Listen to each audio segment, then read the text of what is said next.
Hello and welcome back to the Fantasy Playmakers. What's up, guys? In this video, I'm going to be going through my top 30 wide receivers for week 14 of the NFL season. So just this one specific week. And let's just get right into it. Starting off here at number 1, I have Cooper Kupp.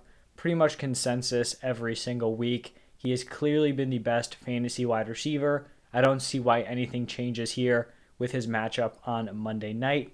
Number 2, also pretty consensus, Devonte Adams, kind of the clear-cut guy behind Cooper Kupp so far. I think that continues on Sunday night. Both of those guys in the primetime games, Cooper Kupp on Monday, Devonte Adams on Sunday. And then a third guy playing on Thursday night, Justin Jefferson. The man just continues to ball out, and Adam Thielen is going to be missing this game.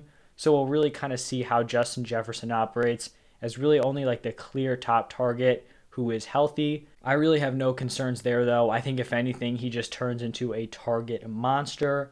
At number 4, I have Deebo Samuel, and he may not be playing this week. Still up in the air. He has yet to practice, but Shanahan came out and said he's hopeful that he does return to practice today here on Thursday. So we'll see how that goes. Obviously, if he doesn't play, just kind of move everybody up a slot. Maybe Brandon Ayuk moves up a few slots, but that didn't really go well last week. At number 5, I have Deontay Johnson. Just continues to ball out. The amount of targets this man receives is really crazy. I think he has like at least 5 or more games with 13 targets. That is wild. He is incredibly consistent, has a very safe floor with all that volume, and is showing some touchdown upside as well. Another kind of similar mold here is Keenan Allen at number 6, and he is on the COVID list. So he tested positive for COVID, but he is vaccinated, so he still could play on Sunday. If he plays on Sunday, that would indicate, he has no symptoms. Basically, it wouldn't hit him hard at all. And so I think he'd slot right in here at number 6. If he's not good to go Sunday, then obviously just move him out and move Mike Williams up a few spots. Number 7, I have Tyreke Hill. This may seem low. He probably has one of the highest ceilings of any player.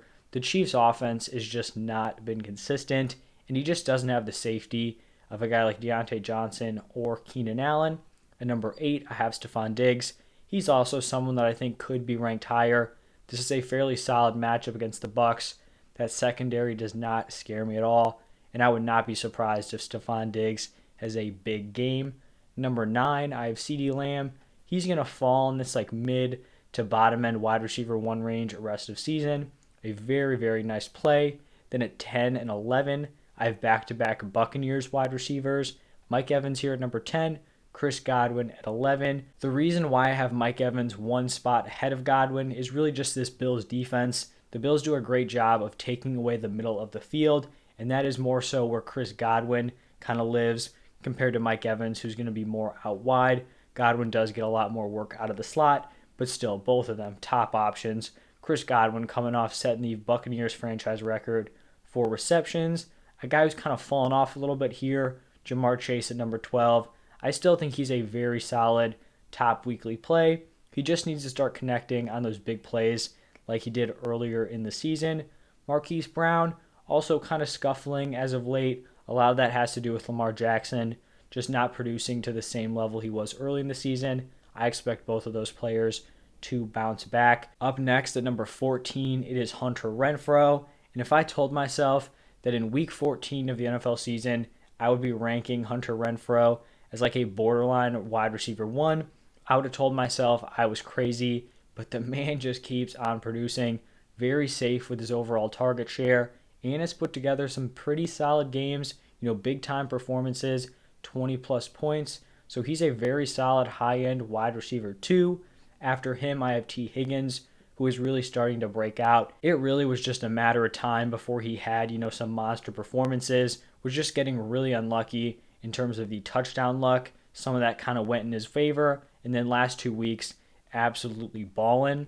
At number 16, I have DeAndre Hopkins. I still have concerns with his overall volume, but he's obviously a top-tier wide receiver and is going to continue to produce on one of the best offenses in the NFL.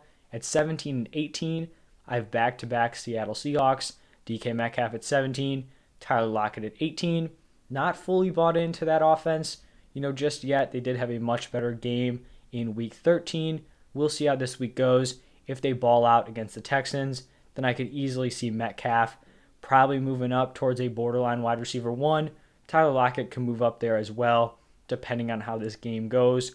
At number 20, I have it DJ Moore, and he's down here not because of his own ability, just because of the issue at the quarterback position for the Panthers.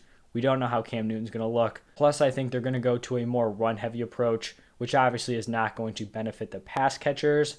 Then I've got Amari Cooper at 21. Just kind of want to see him have a solid game back from COVID. We know he was limited in week 13. Let's see him, play the full set of snaps and see how he looks before he gets moved up any higher. Then Elijah Moore comes in here at 22. He did actually miss practice on Wednesday with a quad, so just something to monitor. If he's unable to go, then I would just be not interested in any of these Jets weapons, quarterback, tight end, running back, or wide receiver. I would just be fading all of them. I talked about his teammate earlier. Mike Williams comes in here at number 23. He is also currently not with the team because he was a close contact to Keenan Allen, and I believe I saw a report that he is unvaccinated, so if he tests positive, he'd be out for the next 2 games, but he has not tested positive yet. They just sent him home. If he tests negative, he'll be good to go and will be a really solid play if Keenan Allen is out. At 24, I have Jarvis Landry. I've really been fading him all season long, but this is a prime matchup against the Ravens. Just absolutely beat down secondary, and we just saw him put up monster numbers against that same defense 2 weeks ago before their bye. At 25, I have Odell Beckham, and you can find his teammate Van Jefferson here at 29. Pretty close together. I just have a little bit more confidence in Odell Beckham because when he's healthy, I do believe he's going to be operating as the wide receiver 2 with Van Jefferson as the wide receiver 3. If we see any kind of negative reports about OBJ's health, then we could definitely kind of flip these guys. But right now, I'd be favoring OBJ. At 26, I have Russell Gage. Really just been producing the last 5 weeks, but 2 monster games in week 13 and week 12. Then I've got the 2 Brandons back-to-back, 27 and 28. Brandon Cooks here at 27. The floor is just not really there because this Texans team just doesn't have a floor offensively, but we know he's going to get the wide receiver 1 looks. It's just kind of a matter of can he get into the end zone and can he overcome the terrible play around him. Brandon Ayuk at 28. I was very disappointed with his performance in week 13, but still someone who's like a mid-tier wide receiver 3. I already talked about Van Jefferson. To finish up the list, here at number 30, it's going to be Julio Jones, who is designated for a return off of IR.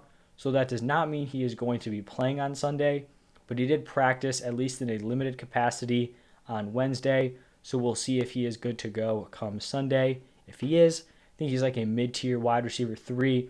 I was really off on Julio in the offseason. I thought he was going to do much better. Obviously, he's dealt with injuries, but when he was out there, he was not super effective. We will see him operate as the wide receiver 1 with no A.J. Brown, so I'm kind of interested. And just for this overall Titans offense, just to get at least one decent wide receiver on this team, I feel like would make a huge difference. But that is going to wrap it up for my top 30 wide receivers for week 14 of the NFL season. Go check out my other rankings, running backs, quarterbacks, and tight ends. Those are all going to be posted today.